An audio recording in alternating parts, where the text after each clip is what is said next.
사랑하는 여러분, 이런 경험 해보신 적 있으십니까? 주님 안에서 큰 은혜를 받고 마음의 평안과 기쁨이 충만할 때가 있습니다. 주님의 사랑에 감격하고 이제는 모든 것이 잘 될 것만 같은 확신이 차오르게 되죠.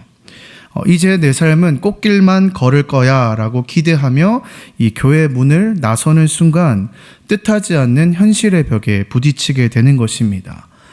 우리의 기대와는 정반대로 더 큰 어려움이, 환난이 마치 약속이라도 한 듯 우리 앞에 닥쳐올 때 우리는 너무나도 당황스럽고 혼란스럽습니다.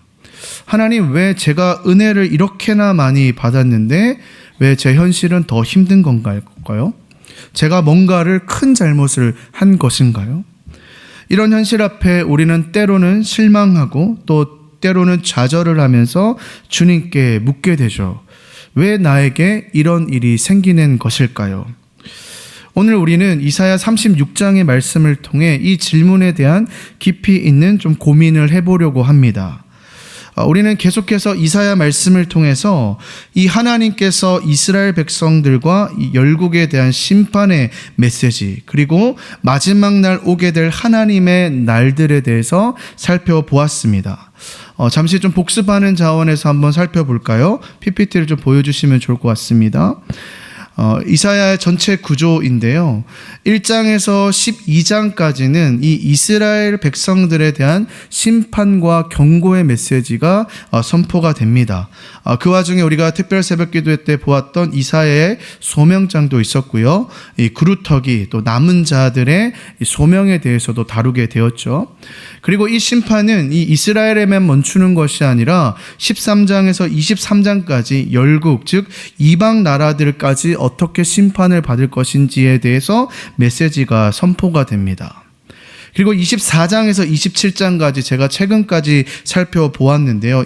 여기는 무슨 메시지가 있을까요? 이스라엘 영광. 언제요? 다시 오실 주님. 주님이 오실 그 날에 하나님이 회복시킬 이스라엘의 회복될 그 땅에 대해서 선포가 되죠. 그래서 이 별명이 하나 있는데 이사야의 묵시록이라고 이야기하기도 합니다. 그리고 제가 다루지는 않았지만 사실 다루려고 했는데 사실 또 똑같은 심판의 메시지가 이제 이루다 보니까 이것까지 하고 하면 저도 힘들고 성도님들도 힘들 것 같다 싶어서 제가 스킵을 했거든요. 여기에서도요, 28장에서 35장까지도 다시 한번 이 배교했던 이스라엘 백성에 대한 이 6가지 화를 선포하시면서 다시 한번 심판을 선포하는 것을 보게 됩니다. 특별히 이 이사야서의 전반부를 마무리하는 이 35장은요, 이사야서의 전체 결론과도 같은 핵심 메시지를 담고 있는데, 아까 보았던 것처럼 34장까지는 이 열방에 대한 하나님의 온전한 심판이 선포가 되고요, 이어지는 35장에서는 황폐했던 광야가 기뻐하고 사망이 꽃이 피어서 즐거워하며 약한 자는 강해지고 맹인은 눈이 밝아지고 저는 자가 뛰고 말 못하는 자가 노래하는 하나님의 놀라운 구원과 회복의 메시지, 회복의 노래가 선포되었습니다. 이 하나님의 심판을 통과한 남은 자들, 그 힘듦과 어려움에도 불구하고 하나님을 붙잡았던 그 자들에게 주어질 영광의 미래, 즉 완전한 구원이 예언되었던 것이죠. 자, 그렇다면 이렇게 하나님의 온전한 심판과 완전한 구원이 선포된 이후에 오늘 이 36장에서는 어떠한 내용이 전개되는 것이 맞을까요? 마치 그 후로는 주 안에서 평화롭게 살았더라와 같은 순탄한 이야기가 펼쳐지는 것이 당연하게 느껴집니다. 하지만 오늘 말씀을 보시면 이 성경이 그렇게 순탄하지 않음을 보게 되죠.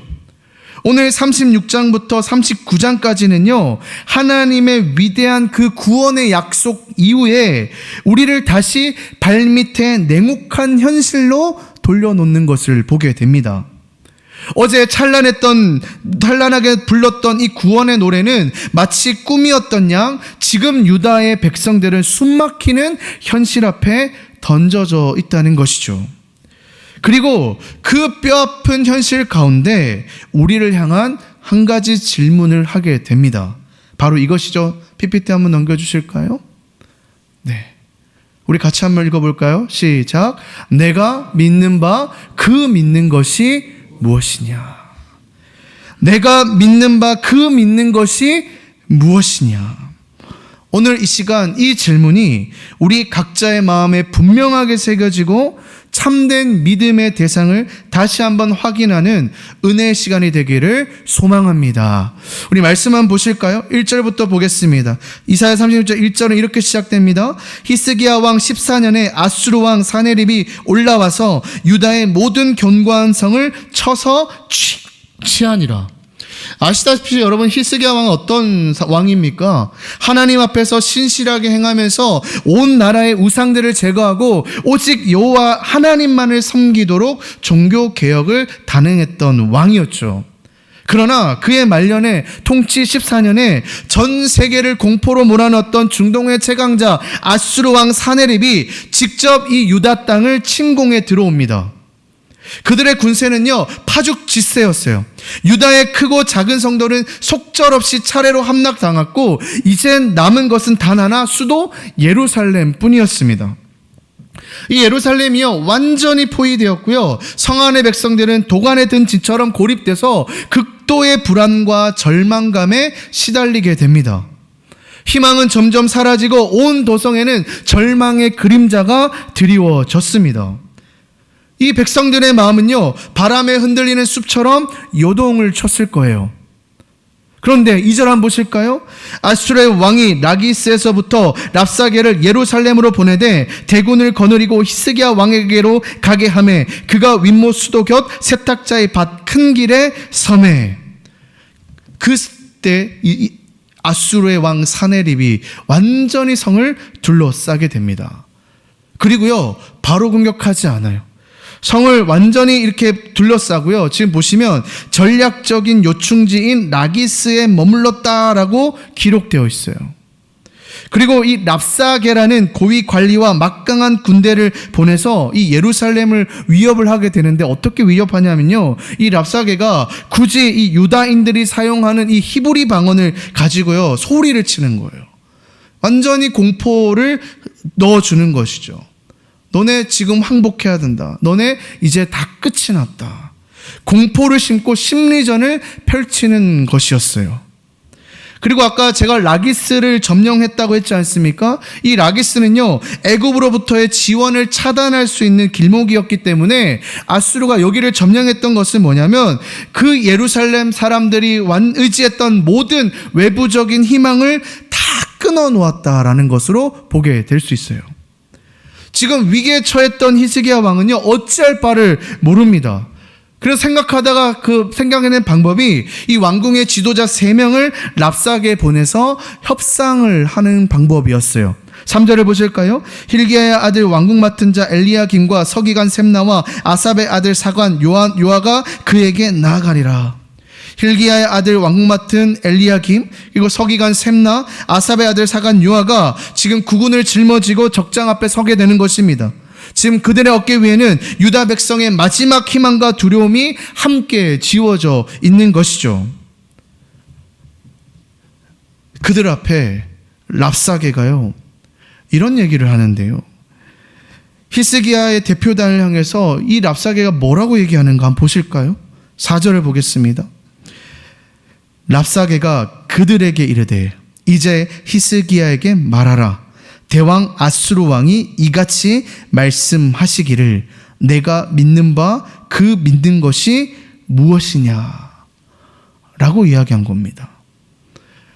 이 얼마나 오만하고 기분 나쁜 질문입니까? 지금 뭐냐면 너희는 대체 뭘 믿고 이렇게 버티느냐 라며 지금 조롱하고 비아냥거리며 지금 질문을 던지고 있는 것이었습니다. 근데 이 질문은요, 단순히 적장의 말이 아니었습니다. 이는 유다 백성의 마음 깊숙이 박힌 이 불신과 의심을 파고드는 이 악한 역의 유혹과도 같은 말입니다. 그리고 사실 여러분, 이 질문은요, 지금 이 순간 우리에게 던져지는 우리 믿음의 본질을 묻는 질문이기도 합니다. 사랑하는 성도 여러분, 지금 여러분은 무엇을 믿고 살아가고 계십니까? 무엇이 여러분들을 평안하게 하십니까? 무엇이 없으면 쉽게 분노하고 흥분합니까? 무엇이 없으면 두려움에 떠십니까? 과연 그것이 무엇입니까? 지금 이스라엘 백성들 앞에 이런 질문을 던지는 겁니다. 너네가 믿는 것이 도대체 무엇이냐? 그리고 이어서 5절에서요. 랍사게가 유다가 의지하는 것들을 하나씩 끄집어내면서 비웃고 있습니다. 5절 보실까요? 내가 말하노니 내가 죽게 싸울 계략과 용맹이 있노라 함은 입술에 붙은 말뿐이니라. 내가 이제 누구를 믿고 나를 반역하느냐? 랍사게가 뭐라고 합니까? 유다의 군사 전략이냐 용기 따위는 아수르 앞에서는 아무것도 아니라고 조롱하면서 모든 인간적인 노력과 능력이 얼마나 허무하고 가치가 없는 것인지를 지적하고 있어요. 그러면서 다시 재차 묻죠. 뭐라고 합니까? 내가 이제 누구를 믿고 나를 반역하느냐? 같은 질문이지 않습니까? 사랑하는 여러분, 이 질문 앞에 네, 제가 믿는 것은 오직 하나님밖에 없습니다라고 바로 이야기하실 수 있으십니까? 놀랍게도요, 이스라엘 백성들은 하나님이 아니었던 것 같아요. 그 질문 앞에 이스라엘 백성들은요, 당연하게 네, 하나님을 믿습니다라고 이야기가 나와야 되는데 그렇지 않은 것을 보게 됩니다. 6절을 보시면요, 이 랍사게가 참 지독하게 조롱하는 것을 보게 되는데요, 이 이스라엘 백성들이 의지했던 것이 무엇인지를 정확하게 찝어냅니다. 6절 보실까요? 6절 보라, 뭐라고 합니까? 내가 애굽을 믿는도다. 정확하게 집어내는 거. 내가 애굽을 믿는도다. 그것은 뭐라고 합니까? 상한 갈대 지팡이와 같은 것이라 사람이 그것을 의지하면 손에 찔리리니 애굽 왕 바로는 그를 믿는 모든 자에게 이와 같으니라. 여러분, 이거 하나님께서 주신 말씀이 아니에요. 랍사게가 그 하나님의 백성들을 향해서 외치는 외침이었다고요. 아까 왜 이 라기스의 진을 쳤는지 아시겠죠? 애굽으로 가는 길을 막았던 이유가 바로 여기 있는 것입니다. 랍사게는요, 유다가 애굽의 도움을 바라고 있다는 것을 정확하게 지금 알고 이야기하는 거예요. 그러면서 뭐래요? 너네가 지금 여전히 애굽을 믿고 있지, 애굽이 너희를 도와줄 거라고 믿고 있지, 그것은 너무나도 헛된 믿음이야. 그리고 애굽은 든든한 버팀목이 아니라 오히려 의지하면 의지할수록 더 큰 고통과 상처를 주는 상한 갈대 지팡이와 같다라고 지금 이야기하고 있습니다. 여러분, 이 상한 갈대 지팡이는 뭘까요? 겉으로 봤을 때는 튼튼하게 보여도 실제로 뭐예요? 부러지기 쉽고 의지하려고 하면 날카로운 파편에 손만 찔릴 뿐이라는 거예요. 그런 게 바로 상한 갈대 지팡이를 이야기하는 겁니다. 단순한 실패를 넘어서 뼈아픈 배신감과 영적인 좌절을 안겨주는 것이 바로 상한 갈대의 지팡이와 같은 헛된 의지처라는 거예요. 사랑하는 여러분, 오늘 우리의 삶은 어떠합니까? 우리는 정말로 하나님을 믿고 의지합니까? 아니면 도대체 어떤 것을 믿고 의지하고 살아가고 계십니까? 어쩌면 우리도 모르게 우리 안에 이 애국과 같은 상한 갈대 지팡이를 의지하고 살아갈지도 모릅니다. 내가 열심히 모아놨던 이 돈이, 나의 재산이 나를 지켜줄 것이고, 내가 쌓아 올린 성공과 명예가 나를 끝까지 책임져 줄 것이고, 내가 가진 이 튼튼한 건강이 나를 평생 붙들어 줄 것이라고 착각하며 살아가고 있지는 않으십니까? 심지어 내가 애지중지 키웠던 나의 자녀들이나 내가 얻었던 학력과 직장과 경력과 사회적 지위, 심지어는 내가 아는 정보나 수많은 인맥까지 우리는 그것을 상한 갈대처럼 의지하기도 할 것입니다. 그러나 여러분, 오늘 이 랍사게가 뭐라고 합니까? 랍사게는요, 이때 당시에 가질 거 다 가졌던 사람이지 않습니까? 그가 뭐라고 합니까? 본인도 아마 이걸 경험했던 것 같아요. 그것을 믿는 모든 자에게는 언젠가 실망과 상처만 남을 뿐이라고 얘기하는 거예요. 이 랍사게가 하나님을 알았겠어요? 하나님을 지금 알고 얘기하는 게 아니잖아요. 자신도 돈을 의지해봤고 자신도 사람을 믿어왔고, 여러분 그 자리까지 가는 데까지 얼마나 많은 피를 흘렸겠습니까? 뭐래요? 내가 믿었던 돈이 나를 찌르고 성공이 한순간에 무너져 내리고 건강을 잃는 순간 우리는 분노하고 낭망하며 모든 것을 잃는 것처럼 절망하게 될 것입니다. 이것이 바로 우리 안에 숨어있는 또 다른 애굽은 아닙니까? 라고 오늘 본문이 우리를 향하여 질문하고 있는 것이죠. 랍사게는요 여기서 멈추지 않습니다. 계속 볼까요? 7절에서 9절 보시면요, 이 유다가 하나님을 신뢰한다는 말을 신랄하게 비웃기 시작합니다. 7절 볼까요? 혹시 내가 내게 이르기를 우리는 우리 하나님 여호와를 신뢰하노라 하리라마는 그는 그의 산당과 제단을 히스기야가 제하여 버리고 유다와 예루살렘에 명령하기를 너희는 이 제단 앞에서만 예배하라 하던 그 신이 아니냐 하셨느니라. 랍사게가 뭘 얘기합니까? 히스기야 왕이 유다 곳곳에 있었던 산당들을 다 제거하고 오직 예루살렘 성전에만 하나님께 예배하도록 했던 종교개혁을 지금 비웃고 있는 겁니다. 여러분, 히스기야의 이 개혁은요 단순한 예배 자리의 통합이 아니었지 않습니까? 이것은 무엇이었습니까?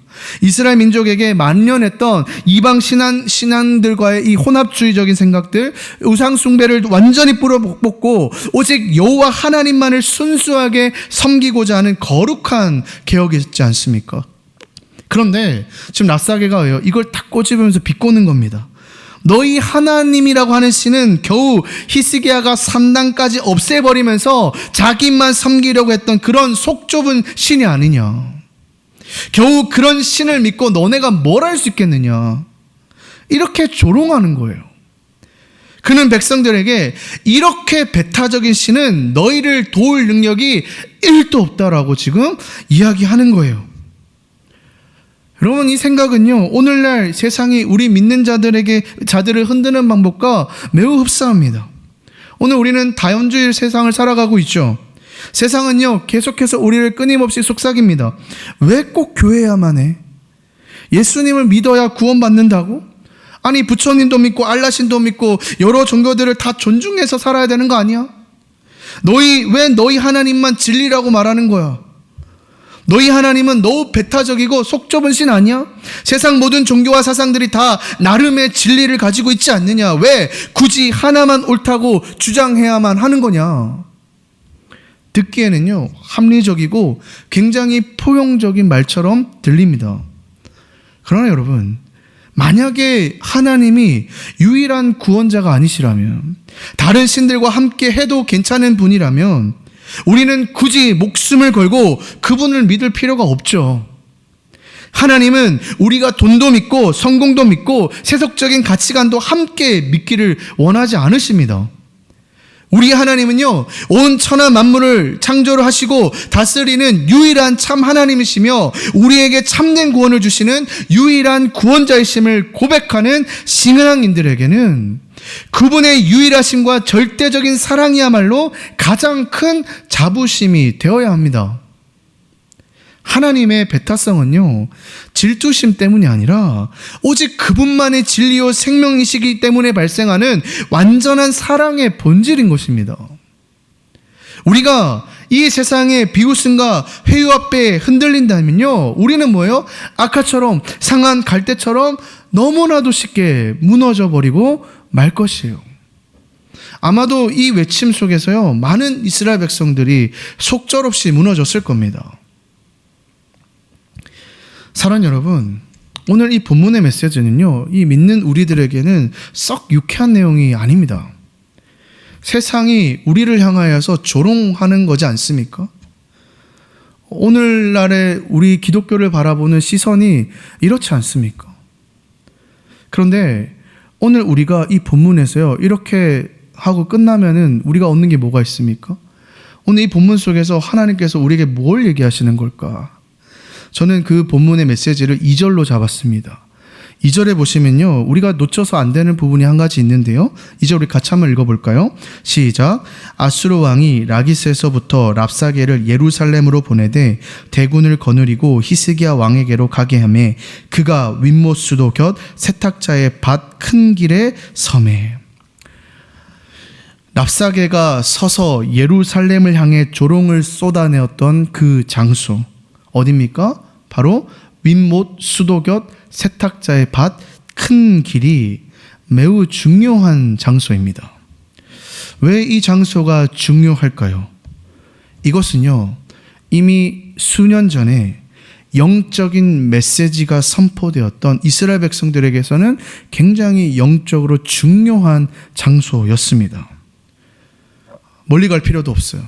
이사야서 7장으로 잠시 거슬러 올라가 보면요, 약 30년 전 아하스 왕 때, 여러분, 저도 다뤘던 본문이긴 한데 다 기억이 안 나시죠? 지금과 같은 똑같은 거의 상황이었어요. 유다가 북이스라엘과 아람의 연합군의 포위가 되어서 위기에 처했을 때였습니다. 그때 하나님께서 이 이사야 선지자를 보내서 이 아하스 왕을 만나게 했던 장소가 바로 이곳이었어요. 이사야 7장 3절 4절의 말씀을 보실까요? 하나님께서 뭐라고 얘기하셨냐면요, 이것도 우리 같이 한번 읽어보겠습니다. 시작. 그때 여호와께서 이사야에게 이르시되 너와 내 아들 스야엘 야숲은 윗못 수도 끝 세탁자의 밭 큰 길에 나서서 아하스를 만나 그에게 이르기를 너는 상가며 조용하라. 르신과 아람과 르말리아의 아들이 심히 노할지라도 이들은 연기 나는 두 부직갱이 그루터기에 불과하니 두려워하지 말며 낙심하지 말라. 아멘. 이 메시지가 선포되었던 장소였다는 거예요. 어떤 메시지요? 지금 너희들을 노리고 있는 저 백성들은, 저 이방 나라들은 연기 나는 두 부직갱이 구루터기에 불과하니 하나님만을 의지하고 두려워하지 말고 낙심하지 말고 당당하게 맞서라라고요. 그 메시지가 선포되었던 장소였습니다. 그런데 여러분, 어떻게 했나요? 그 말씀을 붙잡고 살았나요? 그 말씀을 붙잡고 살았다면 30년 뒤에 또 똑같은 이런 일이 어쩌면 일어나지는 않았지 않았을까요? 아하스 왕은요, 이 하나님의 말씀을 믿지 않았고요, 자신의 눈에 보이는 더 강한 힘, 곧 아수르를 의지했습니다. 근데 보세요. 아수르를 의지해서 아수르를 잡았는데 30년 뒤에 그 아수르가 어떻게 합니까? 이스라엘을 잡아먹으려 하지 않습니까? 그는 하나님의 경고를 무시했고요, 눈앞의 위험만을 보고 하나님의 메시지가 선포되었음에도 불구하고 잘못된 선택을 내린 것입니다. 그리고요, 그의 불신과 불순종은 단순히 그 자신의 개인적인 문제를 넘어서 어떻게 됩니까? 그 후대인인 유다의 백성들 전체적인 운명의 그림자를 드리우게 했습니다. 하나님의 은혜의 경고를 무시한 대가는요, 이렇게 세대를 넘어서 비극적인 형태로 남을 수 있다는 것을 보여주는 것이죠. 그런데 여러분, 오늘 보십시오. 그의 손자 히스기야 왕 시대에 하나님께서 위로와 희망을 선포하셨던 그 거룩한 자리에서 누가 서 있습니까? 적장인 랍사게가 그 자리에 서 있는 거예요. 그리고 어떻게 합니까? 하나님의 백성들을 조롱하면서 그들의 마음을 지금 흔들고 있잖아요. 얼마나 비극적인 아이러니입니까? 하나님의 말씀이 선포되었던 그 자리가 이제는 대적의 조롱과 공포의 무대가 된 것이죠. 여러분, 이것은 우리에게 무엇을 말해줍니까? 오늘 우리가 이 선포된 하나님의 말씀을 무시하고 그 말씀을 붙잡지 않고 살아간다면 경고를 흘려보냈던 바로 그 자리에서 우리는 대적의 비웃음과 어려움에 직면할 수 있다는 강력한 메시지인 거예요. 하나님의 말씀을 오늘 지금 여기에서 순종하지 않으면 그 말씀들 선포되었던 그곳이 아이러니에게도 우리에게 고통의 자리가 될 수 있다는 거예요. 여러분, 유럽 국가들을 보십시오. 한때 뜨겁게 예배했던 그 장소들이 이제는 뭐예요? 술집이나 식당으로 바뀐 곳이 얼마나 많은지 몰라요. 근데 그게요, 지금 유럽의 나라만 문제가 아니라 우리나라도 이미 지금 그렇게 변화되고 있다고요. 심지어는 그 예배를 드렸던 장소가 이단들이 차지하고 이단들의 예배의 처소로 바뀐 곳도 있대요. 사랑하는 여러분, 우리는 이 하나님의 말씀을 받을 때 이것이 바로 지금 나에게 주시는 내가 순종하고 내가 변화되어야 할 살아계신 하나님의 말씀, 그 진리로 받아들여야 합니다. 단지 흘려 듣고 보낼 만한 좋은 얘기가 아니라 우리의 삶을 통째로 뒤흔들 거룩한 명령으로 받아들여야 합니다. 오늘 이사야 36장의 말씀은 우리에게 피할 수 없는 질문을 던지고 있어요. 내가 믿는 바, 그 믿는 것이 무엇이냐? 여러분, 이 질문은 우리의 삶의 근간을 깊이 흔드는, 영혼 깊숙이 파고드는 하나님의 음성인 줄 믿으시길 바랍니다. 우리가 지금까지 무심코 의지했던 이 모든 세상적인 것들이 과연 영원하고 든든한 버팀목이 될 수 있을까요? 오늘 이 랍사계의 조롱처럼 내가 의지했던 모든 세상적인 것이 상한 갈대 지팡이처럼 부러지고 의지하려고 하면 할수록 나를 찌르고 상처만 남는 현실을 우리는 직시해야 합니다. 돈과 명예와 권력과 건강과 사람들의 인정과 심지어는 내 자녀에 대한 기대까지도 우리를 실망시키고 마음을 갈갈이 찢어놓을 때가 얼마나 많이 있습니까? 그 아픔과 절망은 상한 갈대에 찔린 고통처럼 쓰라릴 것입니다. 어떤 분은 건강을 잃을까 봐 두려워하고, 어떤 분은 재정적인 어려움이 올까 불안해하며, 또 어떤 분은 자녀가 힘들어질까 봐 노심초사하며 지친 하루를 보내게 될 것입니다. 이런 현실의 위기 속에서 혹시 우리는 눈에 보이는 것들, 손에 잡히는 것들을 의지하며 살지는 않았습니까? 우리의 진정한 두려움은 과연 무엇을 잃는 것에 있습니까? 아니면 하나님의 얼굴이 우리를 외면하는 것에 있습니까? 잠시 이 질문 앞에 우리의 마음을 비우고 스스로에게 진지하게 물어보셨으면 좋겠습니다. 나는 이 세상을 살면서 무엇을 믿고 살아가는가? 정말 이 내가 믿는 바, 그 믿는 것이 무엇이냐라는 질문 앞에 1초도 망설임 없이 하나님밖에 없습니다. 내가 믿고 의지하는 것은 오직 하나님밖에 없습니다의 고백이 나오는 인생을 살았는가? 여전히 주저하며 얼마나 여러분 많습니까? 그것들을 내려놓지 못하고 하나님의 얼굴을 가리우며 살아가는 인생이 되지는 않았습니까? 사랑하는 여러분, 하나님은요, 우리가 그 은혜의 말씀이 선포되고 은혜의 자리에 뒤에 찾아오는 그 고난 속에서 우리가 망하기를 원하시는 분이 결코 아닙니다. 우리의 믿음이 흔들려서 무너지기를 원하시는 것도 아니에요. 오히려 그 고난과 이 현실이라는 고난과 위기 속에서 우리가 진정으로 무엇을 믿고 의지하고 있는지 그 민낯을 보게 하시고요, 참된 믿음의 자리로 더 견고하게 서기를 원하시는 하나님의 깊으신 뜻이 담겨 있는 것이에요. 때로는 이 광야의 시간을 통해서 우리 마음에 뿌리 내린 헛된 우상들을 제거하시고요, 여러분, 출애굽 백성들에게 그 수많은 광야를 허락하신 이유가 무엇입니까? 그 광야의 시간들을 통하여서 나의 우상들을 하나씩 다 내려놓게 하시는 거지 않습니까? 그리고 오직 주님만이 우리의 전부임을 고백하게 만드는 시간인 것이죠. 이것이 바로 우리를 더욱 온전하고 순전한 하나님의 사람을 세우려는 그분의 놀라운 사랑의 계획입니다. 그럼 이 시간 우리의 마음을 주님 앞에 내려놓기 원하고 결단하셨으면 좋겠어요.